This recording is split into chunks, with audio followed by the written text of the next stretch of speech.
It's always got the quality and the consumer, as also the producer, always first in mind.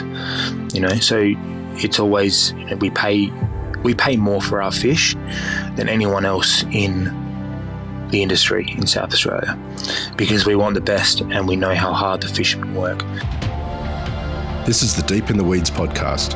I'm Anthony Huckstep. In Australia, we have an incredible bounty of seafood that's revered around the world, and yet we import much of what we eat. Sustainability is a catch cry of the industry, but for an operator, what are the key indicators of a sustainable catch, and how do you run a sustainable restaurant model championing that? Sam Prance-Smith is the co-owner and chef of Angler in South Australia. Sam, how are you? I'm good, thanks, Huck. How are you? I'm great. It's good to get you on the show. You've got quite an impressive little business down there in South Australia. Tell us a bit about it. So Angler is it's a niche market within a niche. So it's the first thought, it always starts off to be a fish and chip shop, and then it dives a bit deeper into being a fishmonger, specialising in underutilised seafood and species of fish, and then attached to that is the restaurant, and then we've also got like a dry aging program there as well. So we dry age a lot of our seafood and fish. So yeah, it's quite very unique and different, especially for South Australia, which is on the cusp of some culinary greatness, I reckon, in the country. So yeah, it's good. Well, South Australia, Australia's got amazing seafood, but South Australia is renowned for some of the best in Australia. Yeah. Tell us a little bit about the connections that you've made there with local sort of catchers and growers and farmers.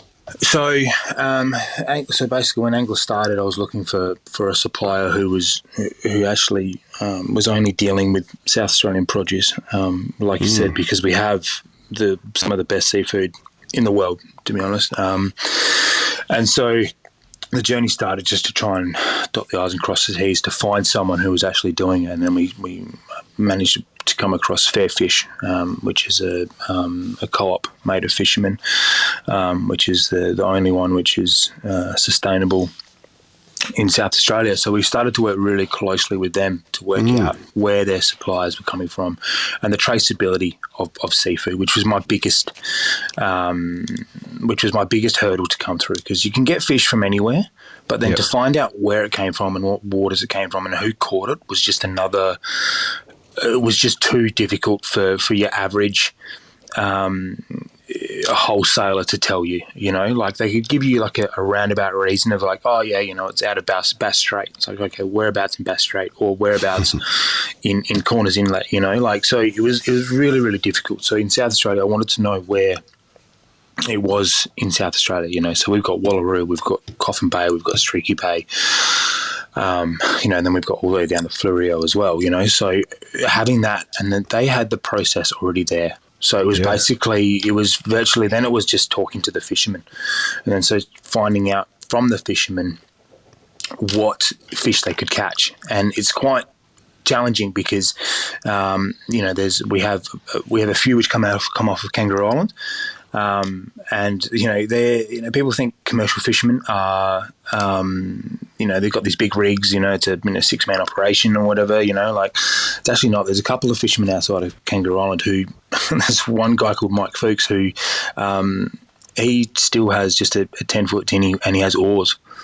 And that's all he catches from. And he's a commercial fisherman, and wow. People, it's phenomenal. And his story is absolutely amazing, So in that collective of, say, Mike Fuchs, there's a bunch of fishermen around him. So, and they catch and give to him, and then he sells to Fair Fish. So it can be, you can come across a collective of fish, which is, you may only have like a kilo of King George whiting, 5 kilo of snook, and they might have caught nanagai. So and this is the whole species cycle, which the industry's been so, plentiful and been very privileged on having, the top 5 species around whenever you go to a fishmonger, because no one else will touch the other ones because they make more money from it. So it's been very challenging like that, but working really closely towards a lot of fishermen. And that's just one example of one of the fishermen we get. One of many.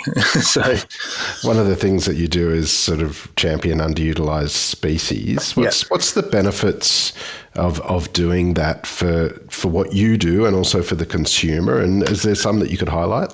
Yeah. So I mean, my first one which comes to mind would be probably ocean jackets or leather jackets.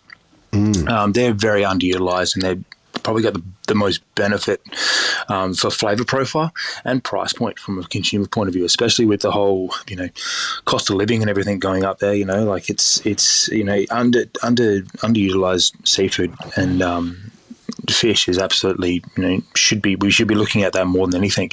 Another one is carp. Now we've got a really big push here in South Australia to use carp because it's it's a pest, and so we really try and push that as well, and it can be just as good as any other fish you'd pay top dollar for, so you can get some really nice carp bellies out of that, and you can make a really decent fish steak, or they can get utilised and used up in mince and make dumplings or fish cakes or something, so red mullet, is also seen as a really not a nice fish here in South Australia. So just it's constant conversations with fishermen, the people who catch the fish, and also the customers who come in as well, and then having that dialogue with them, going, oh, how would you cook it, and it's like, well, I'll do it like this or such and such, and just having that just having that conversation, so yeah. Consumers are renowned for sort of sticking to just a few sort of species, buying from retail to cook at home. Yep. But, with what you do and the underutilized species, is that sort of barrier broken a little bit? Is it a little bit easier to sell them the different species? I mean, it is. It has broken a bit, but still, it's still a pretty big challenge, South Australia, everyone wants King George whiting, and it's the most sought after fish, and 80% of it ends up selling to Melbourne and Sydney because the fishermen get top dollar for it. So it is breaking down a lot more of the barriers. I mean, like having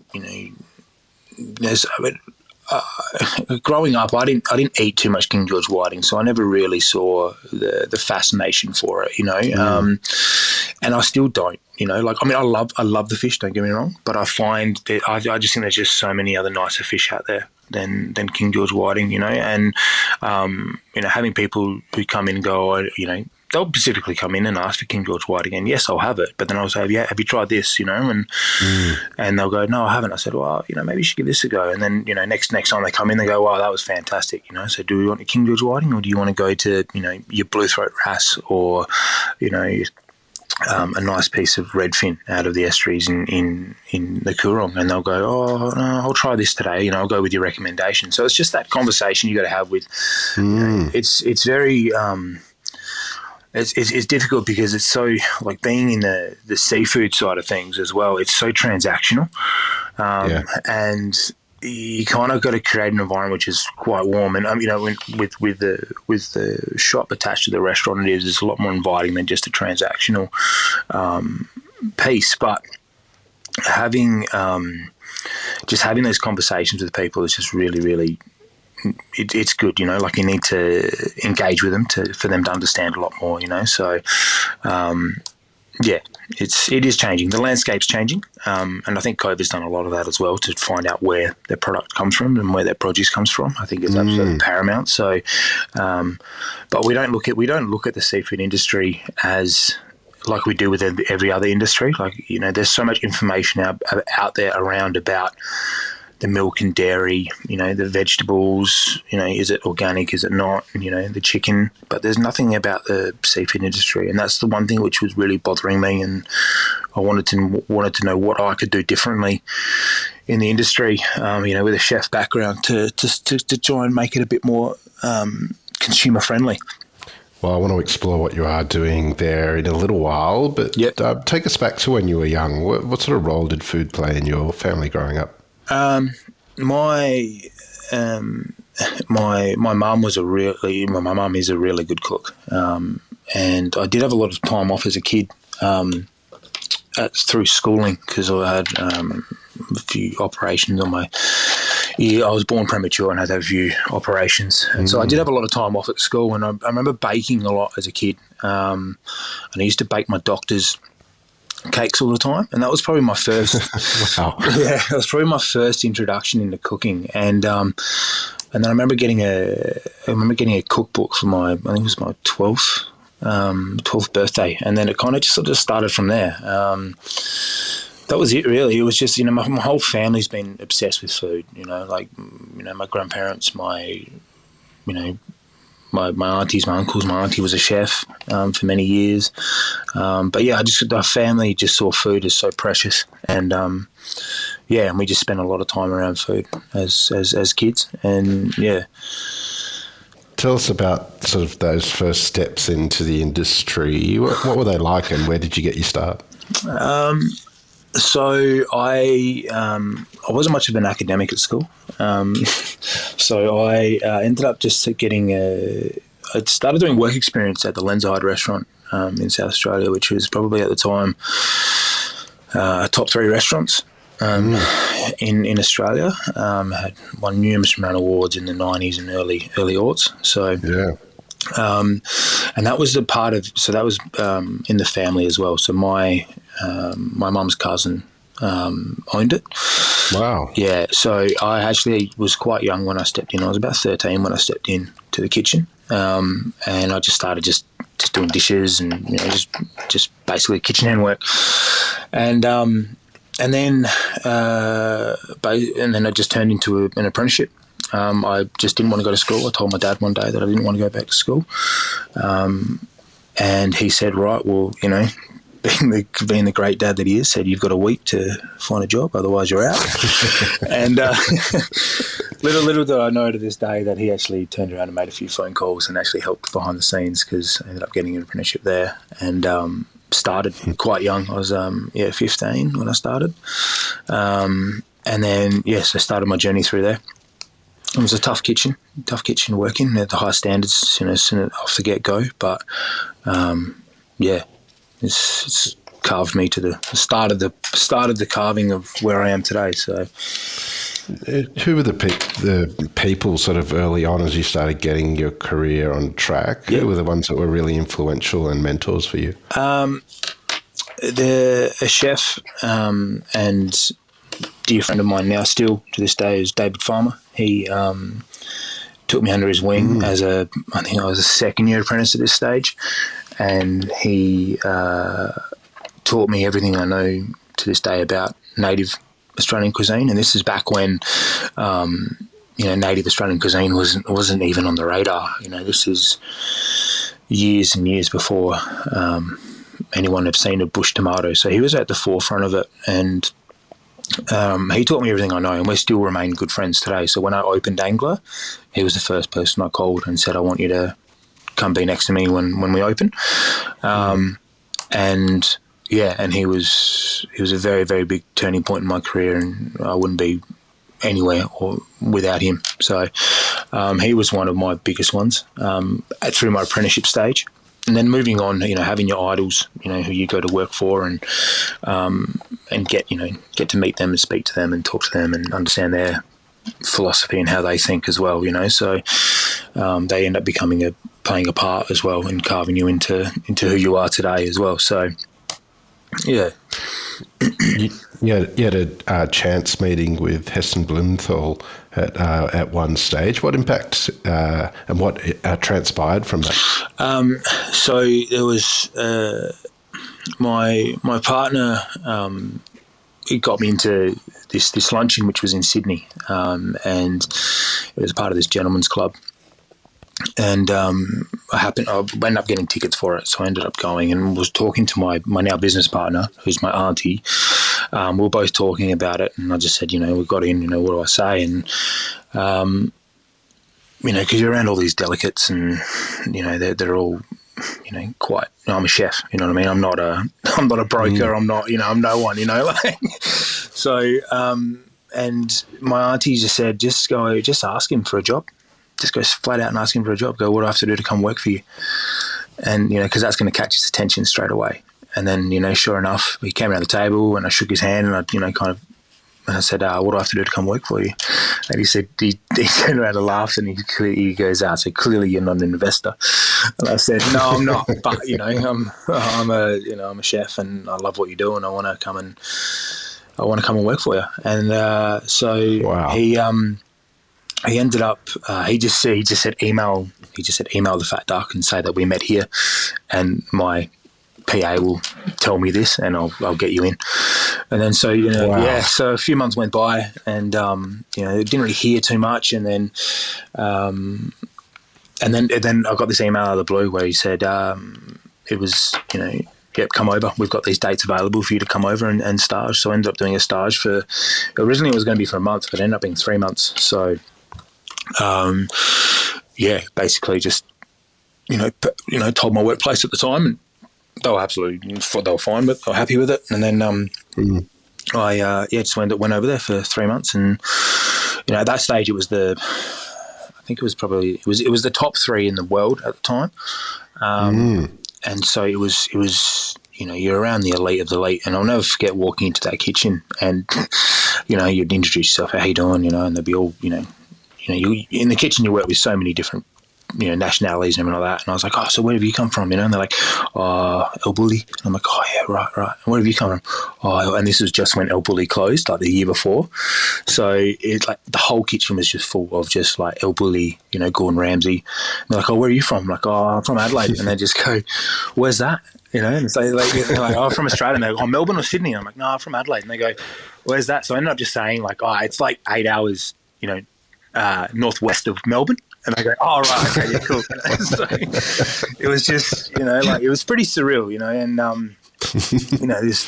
being around all these chefs who are just absolutely so highly talented. And then, there's a few Aussie chefs I met there as well, who I ended up meeting in Melbourne as well when I further on in my career when I went to Melbourne. And we ended up catching up there as well, which was good.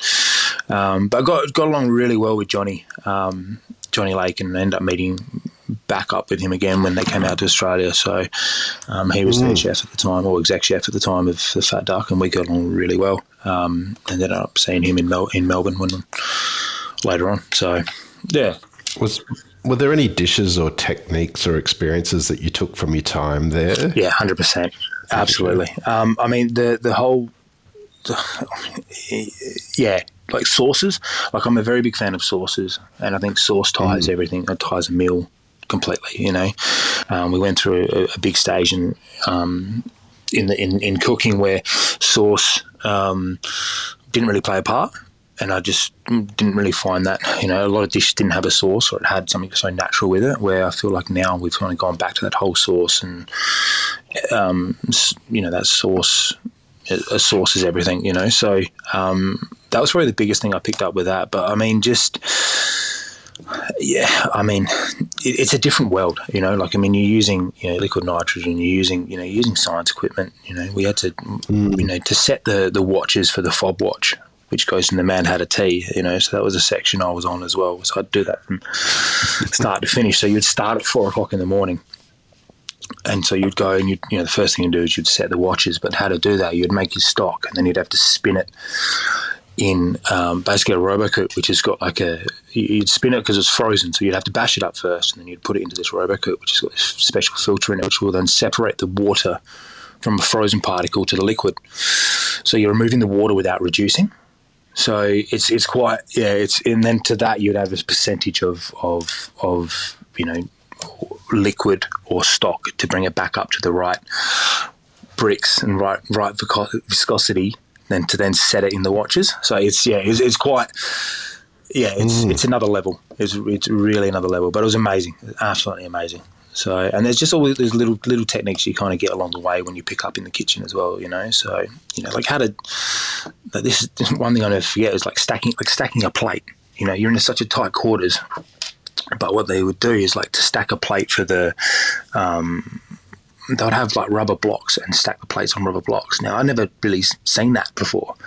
Like it sounds so minuscule and so minor, but it was just like, instead of having a footprint across 2 meters, you'd have a footprint which is 200 mil high.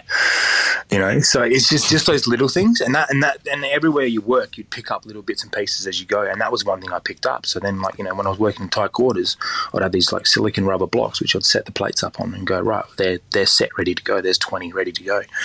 So it's. After that experience, what was it like coming back to Australia and to Adelaide? It was good. It was good. I had obviously a massive lease on what avenue I wanted to go and what direction I thought I wanted to go in cooking and find my own pathway, and I did that. And then basically I just wasn't getting enough from what Adelaide was offering. It was quite it was well behind what Melbourne and Sydney were doing. We weren't really on the culinary map as such as what to the extent of what it is now, and so then just ended up Katie and I ended up packing up and going to Melbourne, and then started again in Melbourne. So which then led towards having the background of being at the Fat Duck, then opened up the door to go to Attica. And was at Attica so I staged there for 3 months as well when I first got to Melbourne, and that was life changing. You have the experience, the technical side of what the Fat Duck would bring, and Heston's mindset, and you question everything and why do we do it like this, and to Ben's natural approach to food and the really organic and wholesome. So there's two polar opposites cooking methods, and I've somehow landed in the middle now in my direction in cooking. But working with Ben and working with Pete as well, because Pete was the sous chef there at the time, who's now got IDES. We got along really, really well. And Matt as well. Matt was just the CDP at that stage, and now he's the head chef at Attica. So, and then from there moved to Cutler & Co. and worked for Andrew McConnell and was there for a year. And then from there moved to Brooks Restaurant, which then unfortunately closed while we were there. But we worked with Miera as well, and then obviously working with Banjo at Attica as well. So it was, it's such a tight-knit community hospitality, which I don't think a lot of people understand outside of the industry of, do you know this person? It always links around. So that was really good. That was probably one of my highlights, working at Brooks there in the early days, and then also when my good friend at the time took over, and then we ended up getting in the first 6 months of taking over Brooks, we ended up getting, I think it was 69 on the top 100 in Australia, which was good, which was a good feat, and considering it's very backpack orientated, so a lot of backpackers, and so it was hard to find quality chef who actually wanted to do the hours and excel and succeed. So it's been quite a journey. And then from there moved to Pure South and started the development and the redevelopment of Pure South, dining there on South Bank. And then left there, had a little girl and was tired of doing 120 hours a week, and we decided to come back to Adelaide, sleepy Adelaide. When did the sort of interest in seafood and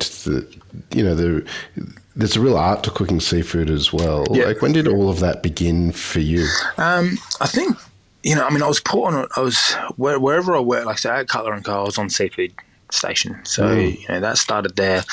When I was down at Star of Greece, in Adelaide, when I was head chef of that, it was, it's perched on the cliff top of Port Wollonga. It's probably got one of the best views in the world. On the day, it's phenomenal, and that's a highly seafood orientated restaurant. I never thought about cooking seafood solely, but I always had it. I always enjoyed it. I really enjoyed it. There was something very special about cooking a fish, because it is difficult to cook properly. I say that, but then also tell people who come into the shop it's actually quite easy. But so it's a bit of a, to get the right, like, yes, it's easy to cook at home if you don't really care about, the crispy skin, or but if you want like the nice, perfect golden skin and, the right temperature of the fish, it can be quite difficult. But to the average punter who's listening right now, it's very easy to cook, and you should go out and buy some more seafood. So, so it's, I just always had it in me. And then, like Friday night fish and chip night was the biggest thing in our family, like summer holidays, down at Porty's, and you'd go and have your fish and chips, and it'd be heaving, and they were the biggest highlight in school memories. So seafood was probably my only memory of as a child cooking seafood, would be just eating it, so eating it from a fish and chip shop, which is, now that I've learnt is not sustainable, and where where your fish comes from. So, but that's a whole other topic. But then just cooking it and having a lot of pride in cooking fish and a nice seafood. And then I was on meat and fish at Brooks as well when I was there, and fish played a big part. And fish dish was something that I changed quite a lot. Whether it's cooking in, an aged piece of, flounder, cooking bone marrow, like it changed quite a lot. So, and the flavors you'd get from it, because fish generally kind of gets overlooked quite a bit in the cooking process, and what you add to it, it's either going to be drenched in or sauced with a lemon butter sauce or caper sauce or parsley sauce, some of that old French techniques, which, is still around these days and still are great, it's fantastic still. But a lot of that only stems from we use that a lot because, if fish is not looked after properly, then it begins to smell, so then you need some acidity to break down ammonia. So that's why in our repertoire of cooking we have a lot of, high acidic sauces to help that, or vinegar, as well. So to help break through that. But yeah, I mean, that was basically my introduction to cooking seafood, and just, yeah. Tell us about the beginnings of Angler. How did it begin? So Angler, it was a start of, it was an idea, obviously, when I just was eating fish and chips one day from a local pub up in the hills, and I just knew it was just frozen fish. And I was a bit hungover as well, and I was talking to my business partner at the time, and I just said, look, why isn't there a place where you can come and get fish and chips from like a local fish and chips, and South Australia's got some of the best produce coming out of the Gulf. Why aren't we using that? Why aren't we using stuff from, Vietnam or New Zealand and, South Africa? Why aren't we getting fish from there? Like, why aren't we using the stuff from South Australia? And so that's what started the idea. And then it moved quickly. It moved very quickly, actually, from basically an idea to plans, probably in about 6 months. And then at the start, obviously, so handover was on 20th of December. I'll never forget. It was on the 20th of December, 2019. That was when handover was. And there was a catastrophic fire day here, which was the start of the bushfires in South Australia. So basically in the Adelaide Hills, we were kind of blocked off for most of the time. So it was a start of the bushfires, and then rolled straight into COVID about 2 months later. So I've had a bit of a really difficult start to a business. So yeah, COVID hit, and yes, it was a takeaway / we at that stage we only had like 10 seats. Wow! So because we wanted to build the restaurant. Later on, we wanted to open up and catch the summer season here, and then go, all right, then we'll wait and get revenue in, and then we'll reopen the restaurant. And then COVID hit and put a handbrake on that for a solid year and a half, 2 years. So we ran as a basically like a 10-seater establishment Wow. with takeaway and fishmonger as well. And then it's only been would have been 10 months now with the actual dining room open. So yeah, it's been challenging, but at the start of it, it was great. It's everyone wanted to know what the new up and comer was in Stirling, especially. Stirling is quite a unique community. It's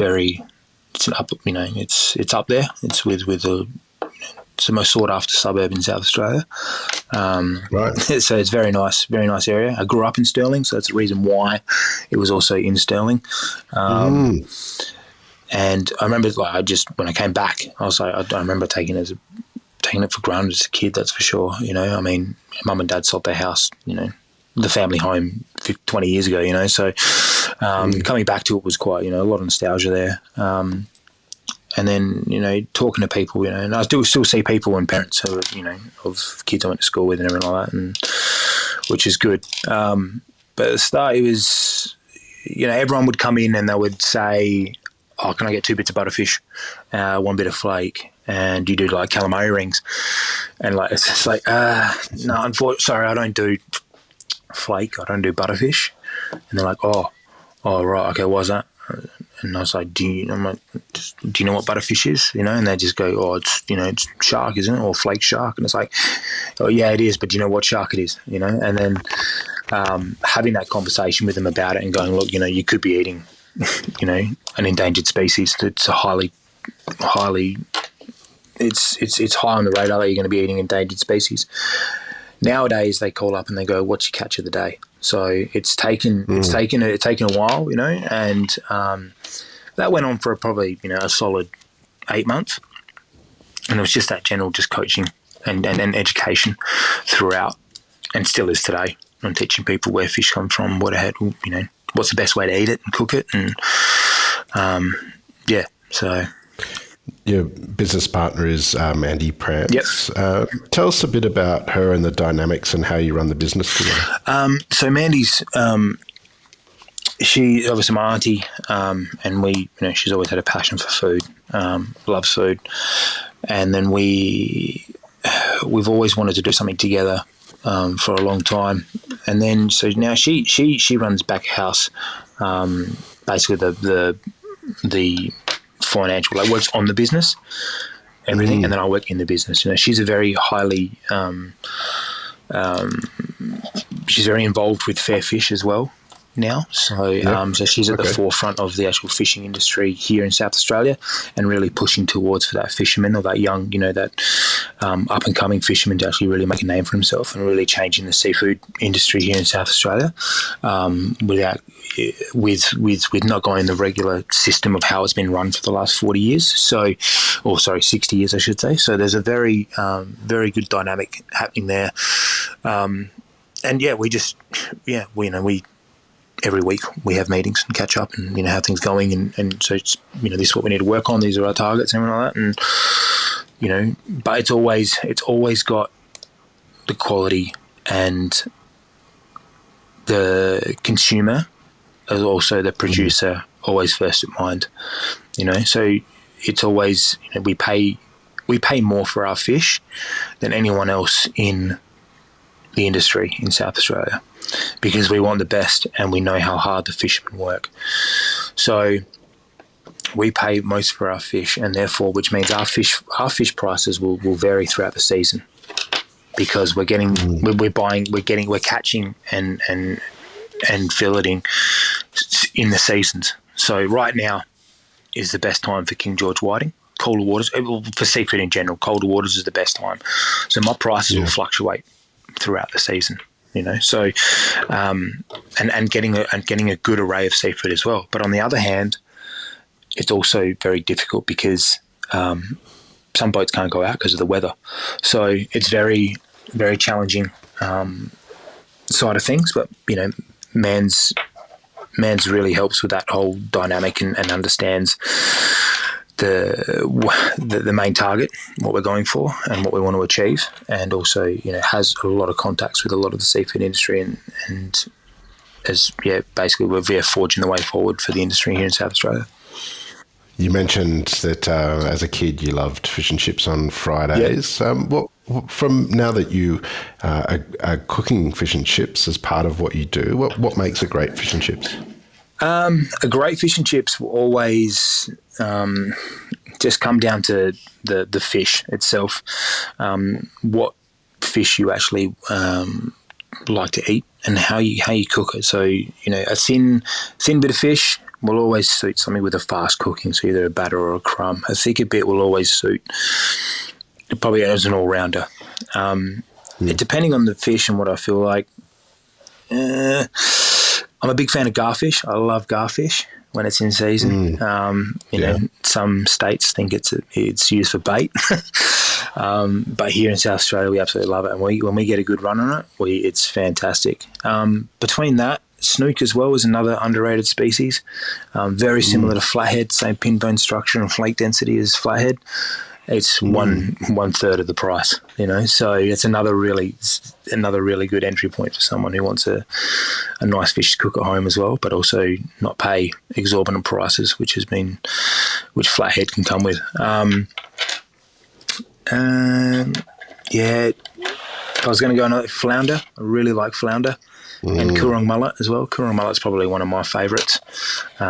We got Glenn and Tracy out at Coorong Wild Seafoods, and they catch all of our, flounder, Coorong mullet, mulloway when they can get it, and also carp. They're the only ones in South Australia doing the carp at the moment, and they're doing a damn good job of it. So, yeah. Well, you've built an amazing business down there in Stirling. What do you love about what you do? I guess the freedom to cook what I want on the day. My menu changes quite a lot, so it can change virtually within 6 hours depending on what fish I have and what stock I have and what's coming in. So it's probably cooking what I want and just having that freedom to create straight away on the fly as well. And we're a very small team, and we all work really, really well together. And yeah, that's probably what I enjoy the most is the team and the atmosphere, the environment which we bring. Well, Sam, it's amazing what you're doing down there, and it's an honour to have you on Deep in the Weeds today just to hear a bit of your story, and look forward to hearing much more of it as Angler thrives. Please keep in touch, and we'll catch up again soon. Thank you very much, Huck. I really appreciate it. Thank you. This is the Deep in the Weeds podcast. I'm Anthony Huckstep. Stay tuned as we take a deep dive into the lives of the incredible people who ply their trade in the food and hospitality sector. Special thanks to executive producer Rob Locke for making this all happen.